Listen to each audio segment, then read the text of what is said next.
YouTube's taking a bit of time. Hey guys, how's it going? It's your boy M.K.S here, back with back with another video, and welcome to the third and penultimate part of it's a big word for me, but I learned that word when I was in high school. But anyway, one teacher mentioned, I suppose you've got to learn from somewhere. But anyway, sorry, I'm going way off track already. But it's your boy M.K.S here, back with another video, and welcome to the third and penultimate part of my idea involving the dyslexic people who have been on the Shark Tank and the Dragon's Den at some point, and at one point there were 3 dyslexic sharks and dragons, as I mentioned in parts 1 and 2, and I hope to make this into a brand consisting of those 3 dyslexic sharks and dragons, which I call the 3 dyslexic sharks and dragons for short. The 3 dyslexic sharks and the 3 dyslexic dragons, or for short, the 3 dyslexic sharks and dragons. Sorry, I've complicated that. But anyway, I was having some technical issues, so I'm hoping, touch wood, and God willing, and Godspeed, or whatever, covering all my bases there, that I don't mess it up too much, but also that I don't have any technical issues. I had a problem with Facebook, and it kept putting this dialogue saying, "I surely want to leave this page," or whatever, and I was like, I thought it was with YouTube, but I think it was Facebook, which is, I think I had the opposite problem in the past. But anyway, as in, I thought it was with the issue with Facebook, but I think it was with YouTube at that time. But anyway, I record on both just in case things like that happen. But they took my channel away, my profile away from me, my Facebook profile, so I had to appeal it, and they gave it back to me. But I was hoping, because I've already done that once, I was hoping it wouldn't happen again. So I'm hoping they've sorted that technical issue out. With YouTube, they have this technical issue where when you go to make the thumbnail, or even whether you choose to have a thumbnail or not, or whatever, but before you go to click, go live, it says, sorry, unable to save your video and all that. It's just a minor technical issue. It just takes a bit longer, but it's not such a problem. It doesn't seem to be a problem, but it just says that for some reason. But I hope Facebook and YouTube fix their technical glitches. I hope AI, which I was discussing earlier actually, when I went to a restaurant, people saying AI won't be able to do a lot of things. Someone was saying that as a plumber, you won't be able to do a lot of things that plumbers do, but I think you should be careful what he says, because you never know. But I hope they fix some of these technical glitches. I think they're AI related, but I'm not sure, but I hope they get them fixed on Facebook and YouTube. But yeah, I often say AI and robots should be used to do the rubbish jobs that we don't like doing. But anyway, I'm going way off track because I want to stick to the track as much as possible. But here goes. Anyway, these are points number 1 to 30, slightly behind schedule because I had to appeal it, and then by chance I went to check this page on Facebook for some reason, and it brought my channel back. I thought it was going to take at least a day to sort, but it was a lot quicker. My appeal went through a lot quicker, because it normally says it takes just a day to sort your channel. Sometimes there's even a few. Last time I think it said a couple of days, but it took a while. It took like a week for me to find how to appeal it and all that kind of thing. But anyway, sorry, I've gone way off track. But anyway, I hope at least one, if not both of these versions of this video record, and in the future hopefully I'll have a TikTok account as well. I mean, it would be good to have Facebook as well, because I like to post status updates and things like that now and then. But anyway, normally I do prefer to make things in video version because of my poor punctuation and that kind of thing. But here goes. So number 21, it's a bit of a blur for me about how I came up with the idea. I know it was to inspire dyslexics, and I thought it was quite fitting that 3 of the sharks and 3 of the dragons are dyslexic. But yeah, initially I know it was to inspire such, and I think the idea just developed over time, but I can't remember the process is that much, or the process rather, about how I came up with the idea in the plural or the singular or whatever, or the process is a step-by-step process or whatever. But yeah, I had the idea a while back, a few years back I think, but other than making a Facebook group, I didn't really do much with it. But yeah, as per usual, I would have loved to have done something with this idea a long time ago, but it wasn't to be. But moving on, I'm already behind schedule, so I'm going to move on to point number 22. in the future, I dream this can become a brand. I know I mentioned that I'd love for it to be a brand and work as a team, things like be trademark protected and that kind of thing. Maybe even the people who run the Shark Tank and so-called Dragon's Den shows, respectively, could be involved somehow. Or different sort of groups could help with the branding and that kind of thing. But I hope it will consist of Peter Jones, Kevin O'Leary, Theo Fetis, Duncan Valentine, Damon John, and Barbara Corcoran. Ideally, and possibly the guest shark, Richard Branson and or Immigrant, and maybe in the future there could be more people involved, although it wouldn't really fit the title, the description of the title, whatever. But yeah, it'd be interesting to see what it could do in the future. Maybe it could be a brand, maybe it could be for profit, or maybe it could be not for profit. And on that note, number 23, I wonder if it could be a charity, which I talked about before. I'd love for dyslexics to be philanthropists and give away as much of our money as possible. Obviously, we need a certain amount to live on, to have shelter, a roof over our head, enough to drink, enough to eat, and things like that. But yeah, I'd love for us to give as much of our money away as possible, but that would be up to the individual. In the past, I thought it would be interesting to earn as much as we can and give back 10% of that to charity or whatever. But now I'd love for us to give as much as we can and take what we need to live on. But in the past, I was like, it'd be great to see dyslexics with nice cars and houses and doing well in life and showing what we could do. But I think there's a lot of joy in giving. However, it would be their choice as individuals to choose whether they want to give or not. And on that note, I was thinking that Kevin O'Leary says about how I saw him in a speech once where he talked about, he says, I get wary when people say we should give away 30% of our money or whatever, or you should give away 30% of your money as a CEO or whatever. And he says, your job as a CEO or an entrepreneur or whatever is to make enough money, to help your shareholders, to make more money for your shareholders, and then they can choose to give it away by then. I suppose you don't know whether they're going to do that or not, unless you sort of lean on them to do so. But yeah, he said your job is just to create more money for your shareholders. I remember a few stories he told, like one, I saw it said Shark's dyslexia story brings him to tears, and he was talking about being dyslexic and how he thought he wasn't going to achieve stuff, but then he had to have the confidence, and luckily he had a teacher who believed in him and had a theory about him writing in mirrors. But I won't go into too much into that story. You can Google it if you like. You can see it on, I think it was on CNN, on an interview.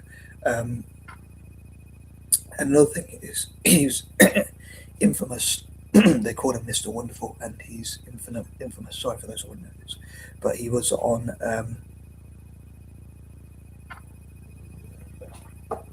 a talk about Oxfam and saying that about giving to charity. So I suppose he's an anti-capitalist, worst nightmare, I guess. But I'm sure he's got a soft spot. Like I was thinking, Peter Jones, I find really scary, and I find he can be a bit sarcastic.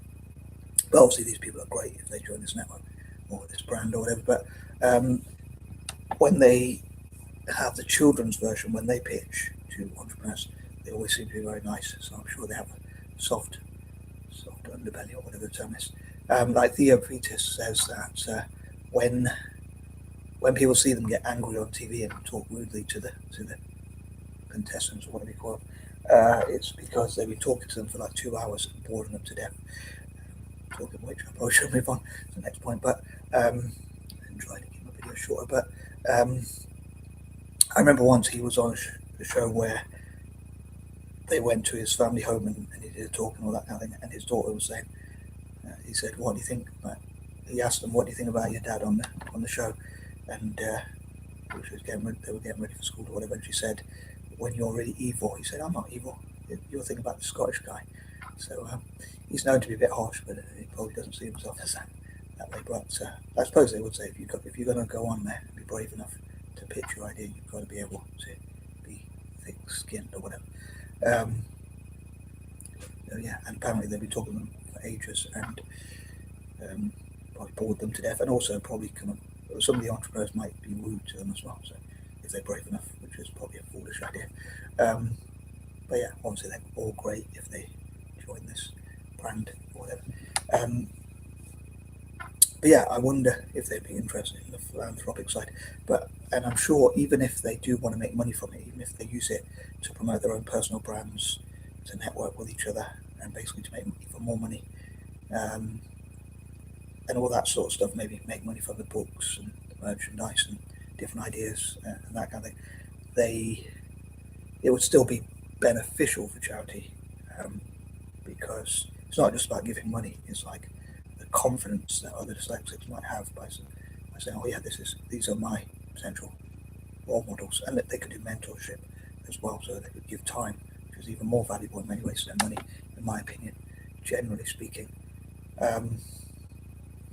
If I could save money or time, I'd probably prefer to save time more often than money, even though I'm not that materialistic anyway, and I prefer to do what I find fun if I can. But if I was more money minded, ironically perhaps I would be more inclined to value time even more and try and make my time more valuable by learning how to use AI and robotics or whatever that kind of maybe. But yeah, I don't know how charitable it would be. It would depend on the members. I'd love for it to be charitable, but they might not want to be that charitable. They might want to take more profits, but maybe a 10% could go to charity or whatever to help young dyslexics, for instance, start their own business, including in developing nations. But even just if this group got up and running, group, brand, team, or whatever you want to call it, it would be an inspirational, which is charitable in its own right, I guess. But as everyone have to know what you think.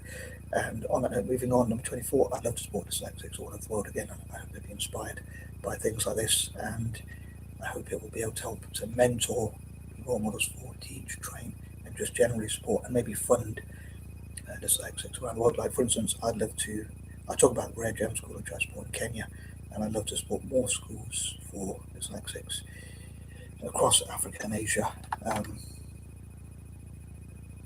and also Ireland as well. And I'm hoping that I could fundraise for them to start up their own little tuck shops and little businesses and that kind of thing. So hopefully empowering dyslexics all over the world, including in developing countries especially.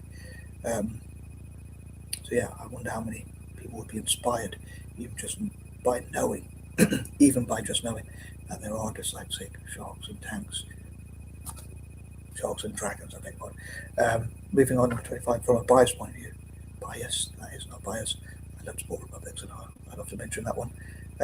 So I hope this would benefit republics, ideally, from my point of view. I don't know if it will or not, as I say, depending on how it gets ran. I'd love to put my own ideas forward, just like I say, with a potential dyslexic millionaires network and a potential dyslexic billionaires network, and even trillionaires network perhaps in the future, if there could ever be such a thing. I love to put forward my own ideas, giving to charity, investing in Town for One and Celtic and things like that, and even sponsoring them. But then it would be up to the people who run it.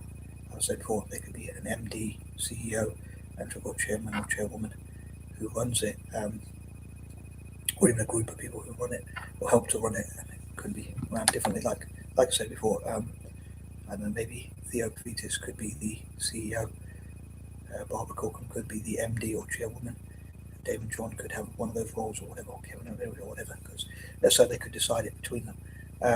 Yeah, see how it runs. But as I say, I have to put forward my own ideas and ideals and dreams and whatnot. I suppose I'm not going to get around to part 4, partly due to my tech issues and partly due to other things. I don't know if I would have done without those tech issues, but it is what it is. It's just, I thought I'd get it done before I go to sleep, because then it's one less thing to do tomorrow to get to at least part 3. But anyway, moving on, number 26. Again, putting forward my own personal ideals. I'd love to benefit countries that were colonized as an anti-imperialist. But again, my ideas could be overrun, even if whether it gets set up or not is another thing. But even if and when it does, it would be up to the members or people who run it to say how it would be run. So I'd probably just be the founder and that kind of thing. I mean, maybe I'd love to, with my ideas like this, and as it would be sort of a network, I guess, and a brand, I would love to have like 10% of the equity, perhaps, as a founder, the founders fee or whatever. So let's say that did happen and this brand became worth billions in the future and helped the dyslexic dragons and sharks to make even more money. I suppose they are entrepreneurs at the end of the day.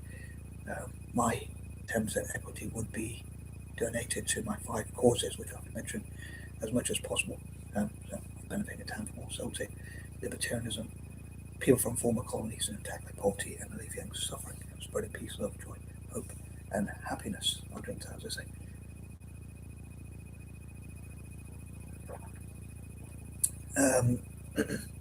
Maybe next year I'll talk more about this in August, maybe in September, more likely in October, and possibly November and December, because I think of like August being my birth month, special needs September. I guess you could class dyslexia as a special need, I guess, under special needs. October, which is Dyslexia Awareness Month, November, Neurodiversity November, and Dyslexia December, I guess. But yeah, also not too much more on it this year. I hope everyone has a good new year by that. On that note, but I'll probably say that a bit more later, because I'm hoping to still do a few more videos before the end of the year, like my New Year's plans. I'll do that on New Year's Eve or New Year's itself if I don't quite get around to it. But so yeah, either on the 31st or on the 1st, of course. But anyway, back to the topic. And yeah, I'd love to support republics and former colonies personally. Number 27. Hopefully, as being part of this, their reward, if you like, if you can call it that, would be to benefit by getting to have their products and businesses talked about even more. On that note, I'm hoping to share the link or links on their businesses, like what businesses does Peter Jones, Duncan Valentine, Theo Fetis, Barbara Corcoran, Kevin O'Leary, and Gregor Damon John own respectively. And if they make books together and things like that, again, as I talked about before, like having a different chapter each or whatever. Yeah, so even if this specific project was run as a charity to benefit dyslexics around the world, it could be good for their PR. And again, they might want to profit from it. I suppose if it was run as a charity, then I guess I wouldn't get 10% of the equity necessarily. Even if I did, I'd probably just donate some of that at least, or as much of that as possible, to supporting dyslexic entrepreneurs in developing nations. And again, like the Rare Gem School I support and others across Malaysia, India, Indonesia, South Africa, Singapore, and places like that, I would want to support them to have their own little tuck shops and things like that, network together and things like that. So helping young dyslexics in developing nations, especially to set up their own businesses, or even all around the world. And I guess you could use websites. So online you can, with social media and websites and things like that, you could network together all around the world much more easily. I think, I'd love to know if you agree with me or not. As I say, I'd love to know your thoughts, but hopefully it won't be too harsh. Number 28, as I said before, I hope it changes perception of dyslexia. Number 29, as I said before as well, I'd love to see more diverse representation amongst dyslexics. I guess, unfortunately, in a way, there aren't many P.O.C. on as panelists. I suppose I can only think of Damon John as one. Theo Prophetis, his ancestry is, or basically he came from a poor immigrant family who are Greek-Cypriots. Duncan Valentine comes from a poor Scottish family, Glaswegian family, which is one of the more poorer parts of Britain, I guess, statistically speaking. And so their families weren't well off. And Barbara Corcoran is one of the women representing women. And Kevin O'Leary's family came from Ireland and Lebanon, respectively, for those who don't know. But yeah, I suppose the most privileged, if you like, call it that, in the group is Peter Jones. So yeah, I talked about like how maybe Barbara Corcoran, for instance, could be the chairwoman. So having a woman as in an important role. I've got to admit, I don't know what the role of the chair is, but I suppose they make a lot of important decisions. Having an MD, managing director, and CEO, maybe, as I say, Damon John could be one of those roles. Have one of those roles, and yeah, having more diversity, and maybe in the future there could be more dyslexics of colour and women with dyslexia involved in the Shark Tank and Sugar or Dragons Den respectively.